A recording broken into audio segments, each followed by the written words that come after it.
कामनाएं एवं बधाई। दोस्तों, आज की यह वीडियो बेहद ही महत्वपूर्ण एवं ज्ञानवर्धक होने वाली है, क्योंकि आज के इस वीडियो में हम जानेंगे कि साल 2026 में पड़ने वाली सर्व पाप नाशिनी एवं सर्व सौभाग्य प्रदायनी पूर्णिमा किस दिन पड़ने जा रही है। 2 या 3 जनवरी, क्योंकि इस बार पूर्णिमा तिथि को लेकर लोगों के बीच काफी असमंजस की स्थिति बनी हुई है। कोई 2 तो कोई 3 तारीख को पूर्णिमा की सही तारीख बता रहे हैं। ऐसे में हम आपके लिए हर बार की तरह इस बार भी वैदिक दृग समेत अन्य सभी पंचांगों से सही तिथि निकाल कर लाए हैं, जिसे आपको जरूर जानना चाहिए। पौष पूर्णिमा को मुख्य रूप से शाकंभरी पूर्णिमा और पुष्पुनी के नाम से भी जाना जाता है, जो देवी शाकंभरी के प्राकट्य दिवस के रूप में मनाई जाती है, और यह माघ महीने की शुरुआत का प्रतीक है, जिसे पवित्र स्नान और दान के लिए शुभ माना जाता है।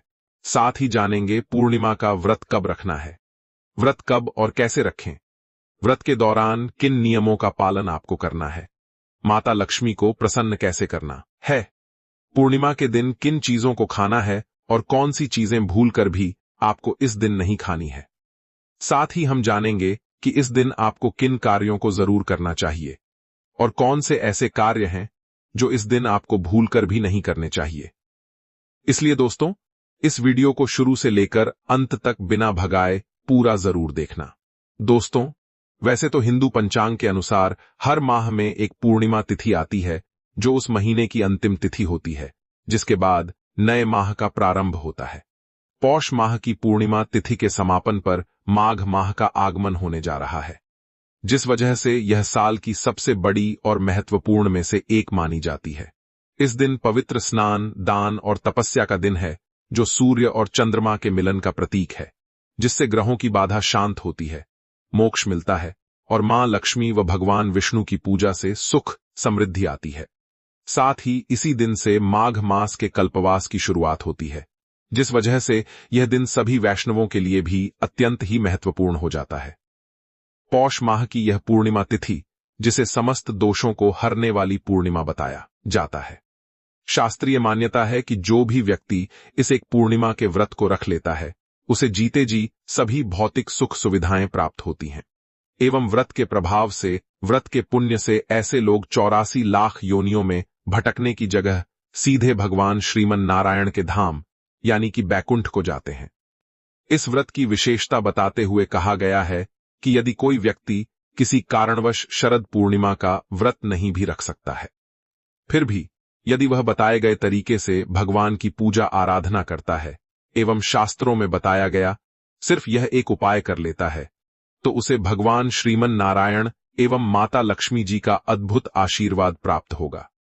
भक्तों, हमारे शास्त्रों में पूर्णिमा तिथि का महत्व सभी तिथियों में सर्वाधिक बताया गया है। पद्म पुराण के अनुसार यह दिन स्वयं श्री लक्ष्मी नारायण जी को समर्पित माना जाता है और इस दिन पूजा आराधना करना बहुत फलदायी माना जाता है। इसके अलावा शरद पूर्णिमा पर पवित्र नदियों में स्नान करना और दान करना भी शुभ माना जाता है, जिससे पापों से मुक्ति मिलती है और पुण्य फलों की प्राप्ति होती है।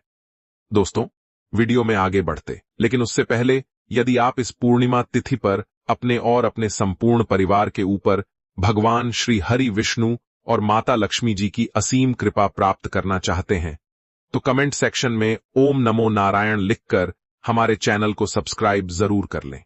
साथ ही आप अपनी राशि भी कमेंट बॉक्स में जरूर लिख दें, ताकि हम आपको आपकी राशि के अनुसार उपाय बता पाएं, जिसे करके आप अपने जीवन में भगवान श्री हरि विष्णु और माता लक्ष्मी जी की असीम कृपा प्राप्त कर सकें। दोस्तों, शास्त्रानुसार पौष माह पूर्णिमा तिथि भगवान श्रीमन नारायण को प्रसन्न करने की सबसे उत्तम तिथि है। विष्णु पुराण के अनुसार इस दिन से जगत के पालनहार भगवान श्री हरि विष्णु और माता लक्ष्मी जी के विधिवत पूजा अर्चना करने से एवं कुछ विशेष उपाय करने से व्यक्ति को आजीवन कभी भी लक्ष्मी कृपा से वंचित नहीं रहना पड़ेगा। इस दिन गंगा, यमुना, सिंधु, कावेरी जैसी पवित्र नदी या तालाब में स्नान करना अत्यंत ही पुण्यकारी होता है। साथ ही इस दिन जो भी मनुष्य भगवान श्री हरि विष्णु जी की पूजा आराधना करता है एवं हमारे शास्त्रों में बताए गए इस एक चीज को भगवान श्रीमन नारायण और माता लक्ष्मी जी को समर्पित करता है, तो सिर्फ इतना करने मात्र से ही उसे संपूर्ण के फल की प्राप्ति हो जाएगी।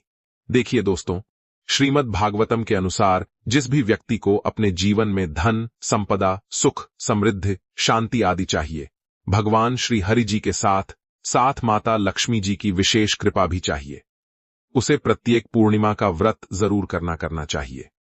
लेकिन यदि सभी पूर्णिमा का व्रत करना संभव ना हो तो कुछ खास पूर्णिमा तिथि है, जैसे कि पौष पूर्णिमा का व्रत तो प्रत्येक मनुष्य को जरूर रखना चाहिए।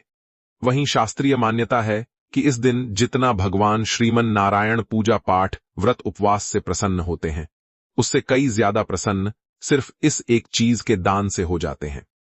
इसलिए यदि व्रत उपवास करते हैं तो बहुत अच्छी बात है, पर यदि व्रत नहीं भी रखते हैं तो कम से कम पौष पूर्णिमा के दिन इस एक चीज का दान अपने और अपने पूरे परिवार की सुख समृद्धि के लिए जरूर करें।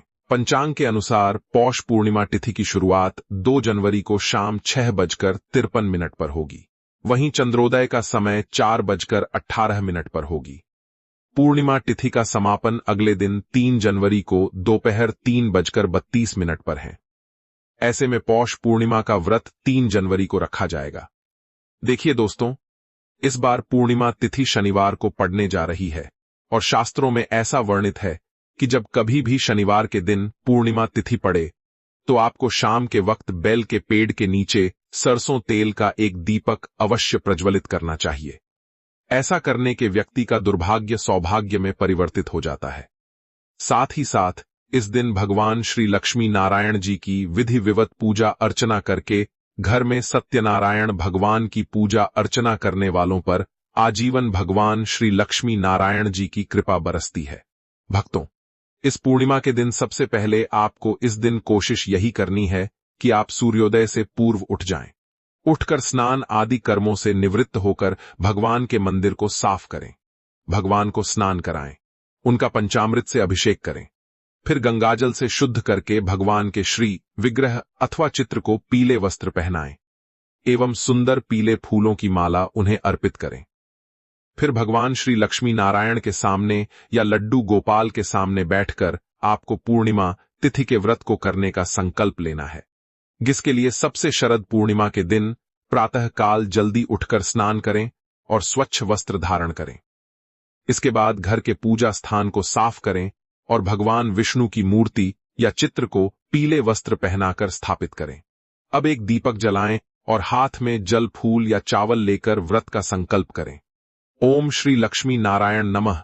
मैं श्री हरि की कृपा पाने के लिए पौष पूर्णिमा व्रत का संकल्प करती हूं। हे प्रभु, मुझे यह व्रत श्रद्धा और नियम से पूरा करने की शक्ति दें। अब भगवान विष्णु की पूजा शुरू करें। पहले उन्हें जल, अक्षत, चावल, पीले फूल और तुलसी पत्र अर्पित करें। इसके बाद धूप और घी का दीपक दिखाएं। यदि संभव हो तो पंचामृत से भगवान को स्नान कराएं या केवल गंगाजल छिड़के। पूजा में पीले फल, मिष्ठान और तुलसी के पत्तों के साथ भोग अर्पित करें। इसके बाद भगवान विष्णु के मंत्रों का जाप करें, जैसे ओम नमो भगवते वासुदेवाय। इस मंत्र का 108 बार जप करना विशेष फलदायी माना गया है। आप चाहे तो विष्णु चालीसा या विष्णु सहस्त्र नाम का पाठ भी कर सकते हैं। दिन भर व्रत रखें। यदि आपने निर्जल फलाहार या एक भुक्त एक समय भोजन का संकल्प लिया है तो उसी अनुसार पालन करें। आपका यह संकल्प पूरा हुआ। अब आपको भगवान को भोग लगाना है और उनकी आरती करनी है। अब आइए जानते हैं पौष पूर्णिमा की विधिवत पूजा विधि। सुबह उठकर सबसे पहले हाथ में जल लेकर संकल्प लें कि आप इस पूर्णिमा व्रत का पालन पूरी श्रद्धा और नियम से करेंगे। फिर स्नान करें और सूर्य देव को काले तिल डालकर अर्घ्य जरूर अर्पित करें। ऐसा करने से आपको निश्चित तौर से जीवन में चल रही परेशानियों से, मुसीबतों से छुटकारा मिलेगा और आप सफलता की ओर अग्रसर होंगे। रात्रि को भगवान विष्णु का ध्यान करते हुए जागरण करें। भजन, कीर्तन और मंत्र जाप के साथ यह रात्रि भगवान को समर्पित करें। अगले दिन यानी प्रतिपदा को प्रातः स्नान करें, तुलसी जल चढ़ाएं और भगवान को भोग अर्पित करें। फिर किसी ब्राह्मण या जरूरतमंद को भोजन और यथाशक्ति दान दें। इसके बाद स्वयं पारण करें, अर्थात व्रत समाप्त कर हल्का सात्विक भोजन ग्रहण करें। इस दिन से माघ माह का आरंभ होता है, इसलिए इसी पूर्णिमा के दिन से आप हर रोज भगवान श्री हरि विष्णु को एक दीपक दान अवश्य करें। दीपक दान अर्थात हर रोज भगवान श्री हरि विष्णु जी के समक्ष एक दीपक जरूर प्रज्वलित कर लें।